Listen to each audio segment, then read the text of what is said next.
Shalom, shalom, shalom. Salam sehat buat kita semua.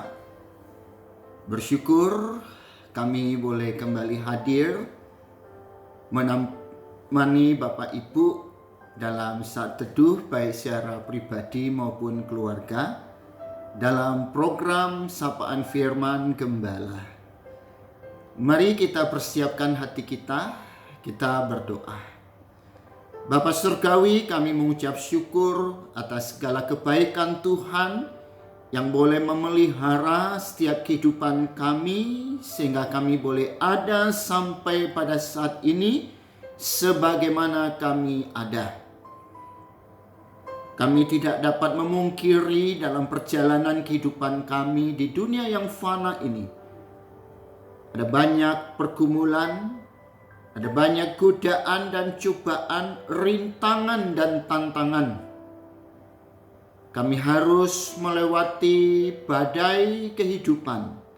Namun satu hal, kami selalu dikuatkan dan diteguhkan oleh karena firman-Mu yang selalu menuntun dan mengarahkan setiap hati kami.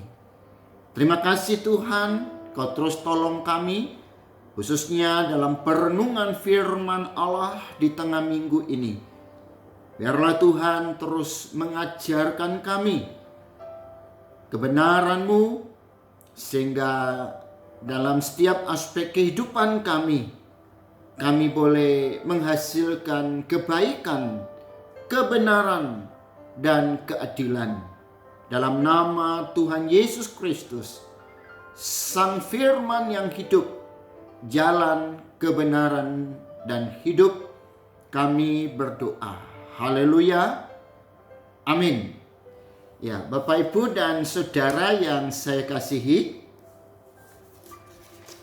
hari ini kita akan memasuki bagian yang terakhir dari pembacaan Efesus, yaitu di dalam Efesus pasal yang ke-6.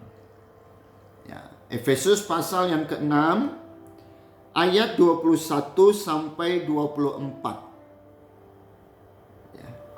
Efesus pasal yang ke-6 ayat 21 sampai 24. Nah, mari kita persiapkan hati kita persiapkan Alkitab kita, dan bila perlu ya kita mempersiapkan catatan kita. Demikian firman Tuhan, supaya kamu juga mengetahui keadaan dan hal ikhwalku, maka Titikus, saudara kita yang kekasih dan pelayan yang setia di dalam Tuhan, akan memberitahukan semuanya kepada kamu. Dengan maksud inilah ia kusuruh kepadamu, yaitu supaya kamu tahu hal ikhwal kami dan supaya ia menghibur hatimu. Damai sejahtera dan kasih dengan iman dari Allah Bapa dan dari Tuhan Yesus Kristus menyertai sekalian saudara.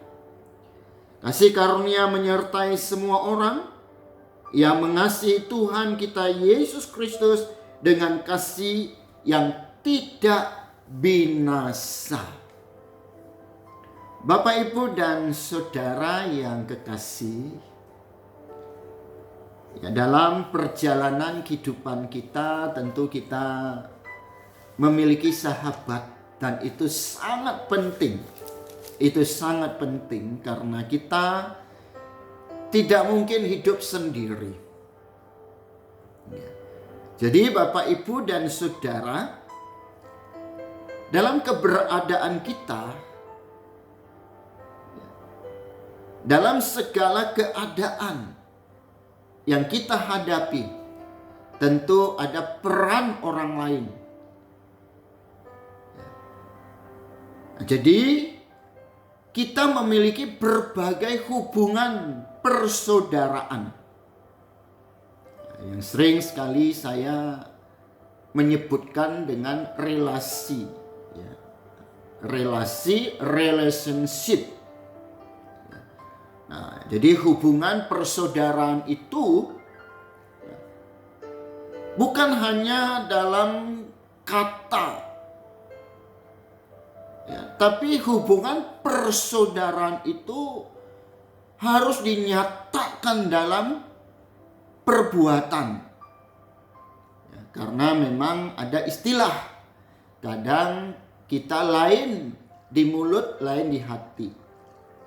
Ya, jadi mohon maaf, ya, kita baru saja melewati masa yang sangat penting dalam kehidupan iman kekristenan kita, yaitu Jumat Agung dan Paskah. Ya tentu kita kenal dengan satu tokoh yang dari depan dia merangkul dan mencium Yesus. Ternyata di belakang dia telah menyusun sebuah strategi untuk menikam istilahnya, ya. Jadi hati-hati Bapak Ibu dan Saudara yang saya kasihi di dalam Tuhan. Ya, sekali lagi bahwa persahabatan, persaudaraan itu bukan hanya saja dalam kaitannya dengan saudara kandung, ya, baik itu laki-laki maupun perempuan, ya, namun juga persaudaraan di luar itu. Ya, kita orang timur. Ya, kita orang timur, jadi hubungan kekerabatan itu masih sangat kental lah, ya, beda dengan orang-orang di belahan dunia barat yang memang sangat individual gitu loh. Ya. Tapi saya lihat cepat atau lambat kita terus meniru, mengimpor, ya, sifat-sifat yang sebenarnya tidak sesuai dengan keadaan budaya kita di timur. Ya. Nah kita lihat di kota besar kan ada istilah siapa lu, siapa gue, lu ya gue. Nah, bayangkan Bapak Ibu Saudara bahwa kadang-kadang dalam hidup bersama, ya tanda petik hidup bersama, makan di tempat yang sama, tidur di tempat yang sama, hanya dibedakan oleh tembok, tapi kita tidak mengenal satu dengan yang lain sebagai tetangga. Nah, orang ke gereja kan belum tentu, ya, dapat mengenal satu dengan yang lain. Nah, sangat disayangkan bukan? Nah, jadi ikatan persaudaraan biasanya diikat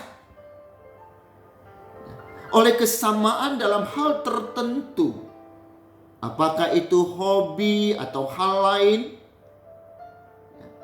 Dan juga dalam lintas usia.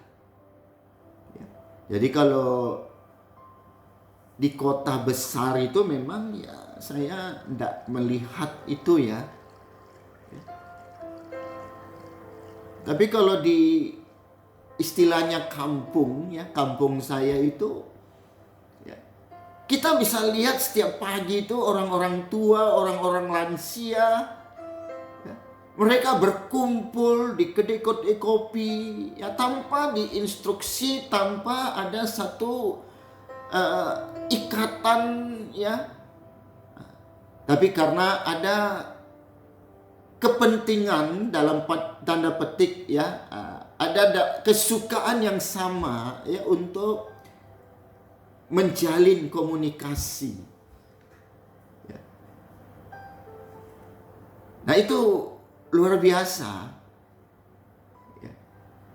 Nah, jadi Bapak Ibu dan Saudara yang saya kasihi, ya, ada istilah brotherhood. Ya. Brotherhood dalam hal apa? Olahraga. Ya. Ada klub-klub. Ya. Apakah itu klub bersepeda, klub bulu tangkis, klub catur. Ya. Nah, itu kan sesuatu yang bisa, ya, menambah dasar, ya, memberi kita istilahnya apa, peluang, ya, sehingga kita tidak hidup dalam pikiran yang sempit, ya. Jadi hubungan kekeluargaan, hubungan persaudaraan, ya, biasanya akan lebih kuat secara emosional, ya, saat ketika ada dua orang yang melewati masa sulit dalam bersama-sama. Orang yang hanya mencari kesenangan dalam kebersamaan itu belum tentu langgeng gitu loh. Nah, makanya Bapak Ibu hidup, ya, memang ada banyak rintangan, tantangan, ada banyak godaan dan cobaan. Nah, disitulah maka kita merasakan pentingnya kebersamaan, pentingnya, ya, relasi persaudaraan. Nah, jadi kalau suami istri dalam keluarga ada menghadapi kesulitan, ya jangan saling menyalahkan, ya, tapi berpikirlah positif. Ya, baru karena dengan persoalan, karena dengan rintangan dan tantangan, karena dengan ujian inilah akan terus membentuk, ya, hubungan yang semakin kuat. Ya, tapi kenyataan di dunia modern ini,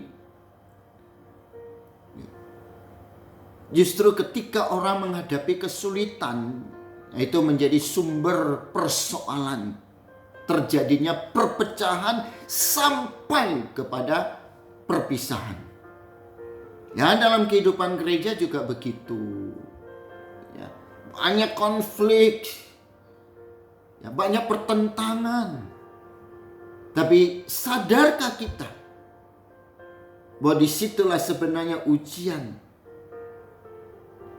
yang sedang kita hadapi untuk membawa kita naik ke level yang lebih tinggi. Nah, dalam penutupan surat Paulus ini kepada jemaat di Efesus, ya, surat ini tidak bersifat pribadi. Ya, karena ditujukan kepada jemaat. Ya, jadi kalau dalam konsep yang namanya jemaat itu satu wilayah, ya, di Efesus, ya, di Laodikia. Ya.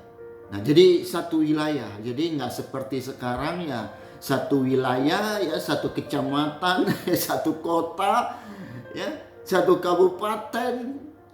Tapi gereja beraneka ragam. Nah, maka selalu saya ingatkan, ya, pentingnya kebersamaan di tengah keragaman itu. Ya. Nah, jadi dalam tulisannya ini kita dapat melihat bahwa Paulus menempatkan dirinya sebagai sahabat bagi orang-orang lain. Ya, Paulus tidak sedang membicarakan dirinya, tapi dia sedang memperkenalkan seorang sahabat yang bernama Titikus. Nah, pada bagian akhir surat Efesus ini, Paulus mendorong kita untuk menjadi sahabat bagi semua orang, seperti Titikus yang menjadi sahabat dalam kehidupan dan perjalanan misi Paulus. Dan mereka sama-sama menjadi mitra kerja dari Tuhan Yesus Kristus. Nah, tentu ikatan ini syaratnya kita harus membebaskan ego kita. Kita tidak boleh mementingkan diri sendiri. Ya, seperti kata Alkitab bahwa kita tidak hidup untuk diri kita sendiri, tapi kita juga hidup untuk orang lain.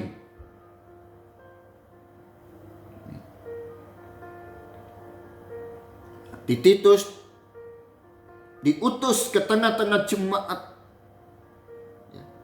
untuk menjadi berkat dan menghibur, menguatkan, mendampingi jemaat-jemaat. Titus adalah sahabat yang memberkati, baik bagi Paulus maupun dalam kehidupan berjemaat di Efesus. Apakah kita sebagai jemaat, kita sebagai bagian dari suatu jemaat, sebuah gereja lokal, kita sudah hadir menjadi sahabat bagi semua orang. Kita sudah hadir untuk menjadi berkat di tengah-tengah jemaat. Dan Titus telah membuktikan kasihnya sebagai seorang sahabat yang menemani Paulus dengan setia, dengan tekun dalam perjalanan misinya yang ketiga. Dan itu kita bisa lihat dalam catatan Kisah Para Rasul, khususnya dalam Kisah Para Rasul pasal yang ke-20 ayat yang keempat. Jadi Paulus dalam hidup dan pelayanannya, dia banyak melakukan misi, perjalanan penginjilan, dan menghasilkan banyak jemaat-jemaat lokal. Salah satunya Efesus ini. Sahabat yang baik adalah orang yang dapat dipercaya. Paulus percaya kepada Titus bahwa ia akan menceritakan semua yang dialami oleh Paulus secara jujur. Paulus tidak meragukan kesetiaan Titus bahwa ia akan melebih-lebihkan atau mengurangi hal ikhwal. Jadi Titus tidak menyaksikan dirinya sendiri. Dia menyaksikan bagaimana perjalanan Paulus dalam memberitakan Injil. Kita sebagai orang Kristen, kita tidak terpanggil untuk menceritakan diri kita sendiri, tapi memperkenalkan Yesus kepada semua orang. Titus akan menghibur hati jemaat di Efesus. Oleh karena itulah Paulus menutup suratnya dengan berkat dari Tuhan. Artinya apa? Artinya ketika kita semua sebagai orang percaya tidak saling meninggikan diri, kita semua menyaksikan Tuhan Yesus, maka akan ada berkat di tengah-tengah jemaat itu. Ya, saya sangat percaya itu. Ya, siapapun kita mungkin saja pernah dikecewakan oleh para sahabatnya. Dan kisah persahabatan Paulus dan Titus seharusnya memberikan nilai baru yang menyegarkan dalam relasi persahabatan kita. Di mana kisah ini mendorong kita untuk berdoa dan bergumul lebih dalam lagi tentang persaudaraan di dalam Tuhan Yesus Kristus. Sebagaimana kita kerap kali bernyanyi, dalam Yesus kita bersaudara. Persaudaraan kita di dalam Yesus bukan cari untung,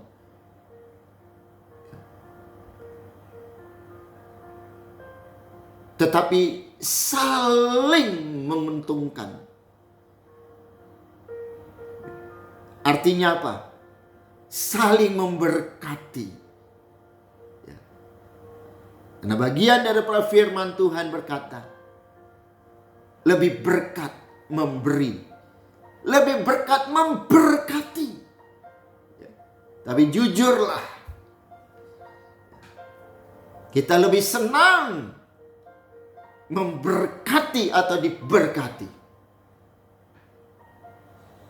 Kiranya Tuhan Yesus akan tolong kita, supaya dalam persaudaraan kita di dalam Kristus, dalam kehidupan satu gereja, kita saling memberkati. Maka melalui gereja tempat di mana kita berhimpun, akan menjadi atau memancarkan berkat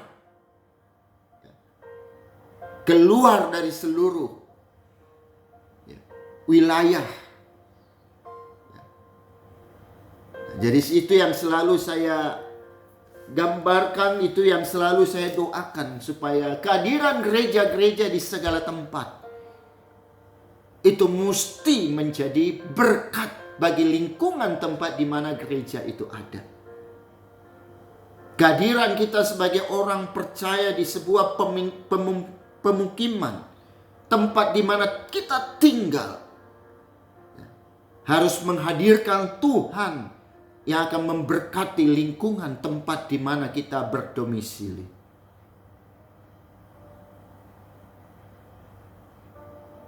Tuhan Yesus memberkati kita semua dan memampukan kita untuk menjadi berkat buat semua orang.